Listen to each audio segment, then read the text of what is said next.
లీలావతి ఆనంద భైరవి ఇద్దరు కారులో వస్తూ ఉంటారు. లీలావతి ఆనందతో మాట్లాడుతూ డ్రైవ్ చేస్తూ ఉంటుంది. ఆనంద కూడా కబుర్లలో పడిపోతుంది. అలా లీలావతి ఆనందతో మాట్లాడుతూ డ్రైవ్ చేస్తూ ముందటున్న రోడ్డుని చూడకుండా డ్రైవ్ చేస్తూ వస్తూ ఉంటుంది. అప్పుడే అనన్య చెట్టు చాటుకి దాక్కొని కారులో వస్తున్న వాళ్ళిద్దరిని గమనించి ఒక కన్నింగ్ ప్లాన్ వేసి దగ్గరగా వచ్చినాక ఆ కార్కి ఎదురుగా వెళ్తుంది అనన్య.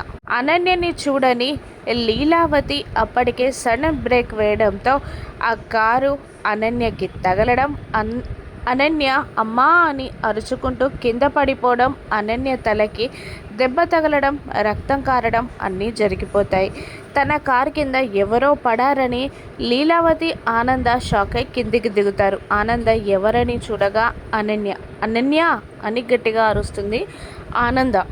లీలావతి షాక్లో ఉండిపోతుంది. అప్పుడే కాంచన వచ్చి అనన్య తలని తన ఒళ్ళోకి తీసుకొని, అయ్యో అనన్య, నా బిడ్డ అనన్య, ఏమైందే, యాక్సిడెంట్లో పోయావా అని శోకాలు పెడుతూ ఉంటుంది.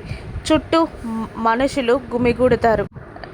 నీకు నిండు నూరేళ్ళు నిండిపోయాయా? నీ అత్తారింటి వాళ్ళకి నువ్వంటే ఇష్టం లేక ఇలా యాక్సిడెంట్ చేసి చంపేశారా అని అంటూ ఉండగా ఆనంద, లీలావతి ఇంకా షాక్ అవుతారు. అయ్యో తల పగిలిపోయిందే, రక్తం కారుతుందే అంటూ ముక్కు దగ్గర చెయ్యి పెట్టి శ్వాస కూడా ఆడట్లేదే అంటూ నాడి పట్టుకొని చూసి చెక్ చేసి, అయ్యో నాడి కూడా అందట్లేదే, నా బిడ్డని కావాలనే యాక్సిడెంట్ చేసి చంపేశారే అంటూ కాంచన గోల గోల చేస్తూ ఉంటుంది.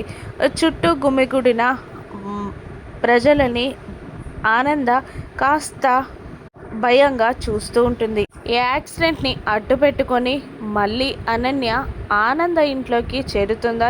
ఈసారి అనన్యకి ఆనంద ఎలా చెక్ పెడుతుంది?